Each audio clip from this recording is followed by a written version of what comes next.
Hello, I'm Gideon D'Arcangelo, and I'm with Arup Experience Design.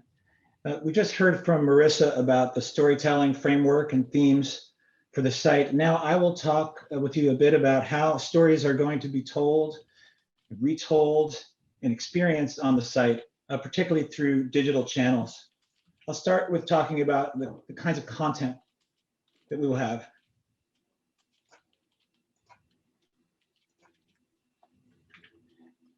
We mentioned public art earlier, and the need for a whole range of public art from local artists could be contributed from local schools or universities, a channel of public art that's going through the site. And in some cases, reckoning with site history, interpretation, telling stories on the site as one main vein of content that we want to support on the site. But also we want to make this a place that's a kind of clearinghouse central place for community event listings, both things that are happening on and around downtown and throughout the city. So we can route people to cultural events and things happening in all parts of the city. Related to that, civic service listings, social services, ways to find out about city services, etc., should be part of the content stream of the site. Also, the voice of the people that are there through social media, and create channels for people to post things that they've done on the site and put themselves into the story. Of course, this is a transit hub, and knowing your bus information in a variety of different places so you can know how much time you have if you need to hurry, or if you can spend a little time and linger at the farmer's market, or by listening to some music. So that bus information is a key part of the heartbeat here. This will have a seasonality to it. When it's the holidays, it can have a holiday feel. In the springtime, it can have a spring feel. If a local sports team is won, perhaps that's celebrated through special messages. And this place has a story that's constantly evolving and pulsing through the site. Now, going back to the question of art, we had worked with the Department of Arts and Culture, the Special Commission for Commemorative Works, and the Mayor's Truth and Reconciliation Commission Arts and Culture Group to make sure that there are places for the art that they're curating to be supported on the site. And so, of course, we're thinking about physical platforms and for sculpture and walls for murals, but we also collectively saw the power of putting a digital layer or digital touch points into the site, because they're so multi-voiced. Because a digital canvas can provide many different voices, ways to express themselves on the site. It can change more quickly.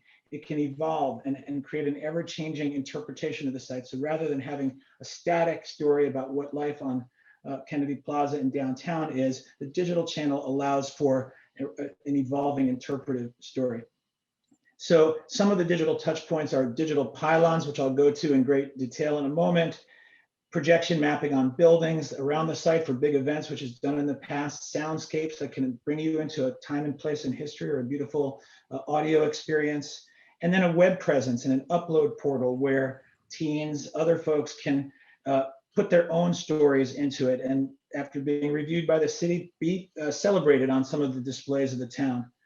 Lastly, augmented reality, the ability to place interpretations, monuments, digital monuments on the site, or digital art pieces, is a really efficient and cool and a little future forward way that people can add to the story, place things on the site, and be part of their own curation of what the story of the site is. I'll go a bit into the digital pylons.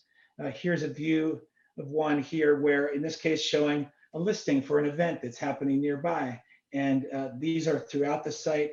At this scale, there's several of these, and then a very large central display that can have some of that historical content that Marissa was talking about earlier, and have an ongoing, if you will, exhibit about downtown Providence and the city that can sometimes change out also to portray artwork by local artists, et cetera, that can be curated through the space. And this is in a central location throughout the space. Over in that free space area that we talked about, where there's a lot of play going on, we've incorporated this media strip here, which is a great place to get bus information, see how much time you have. If you're playing some basketball or sitting there reading, you can look up and see how much time you have before you have to go catch your bus.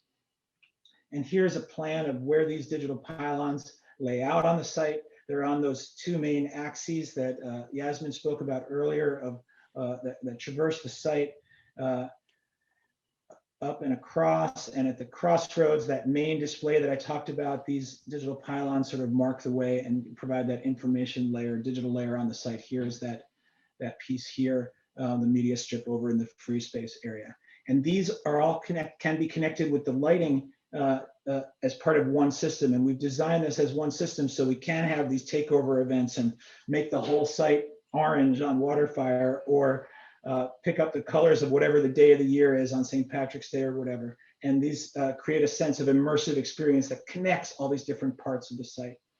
So we created user journeys. Alban spoke earlier to the different types of users that we focused on to ensure that our design is serving as wide a range of people as possible, and that we created a place where people can create their own stories and memories by interacting with the site, and in some cases interacting with our digital touch points. So I'll take you through quickly a couple of those here.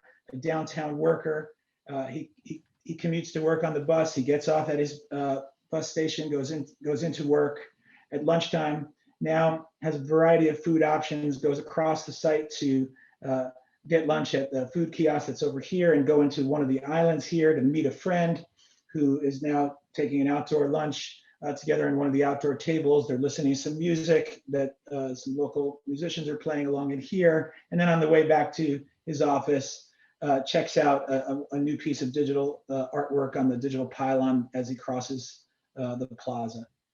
For another audience, a young family that comes to the site, this is on a summer's day, they park nearby Kennedy Plaza and then decide to walk on that new river walk that they'd heard about. So they take a traverse there, go around the basin, and as they come back, they come upon one of those digital pylons. They see that there's going to be a puppet show workshop in the Imagination Center over here in just a little over an hour. So they take note of that and then continue on with their visit, stop in here to where the kids change into bathing suits and store their stuff in a locker and play in the interactive water feature before the family goes after the big shade to maybe get a lemonade or a cold drink afterwards. And these are just two glimpses of the many stories that we're trying to weave across the site to ensure that we're creating a design that serves as wide a diversity of people as possible.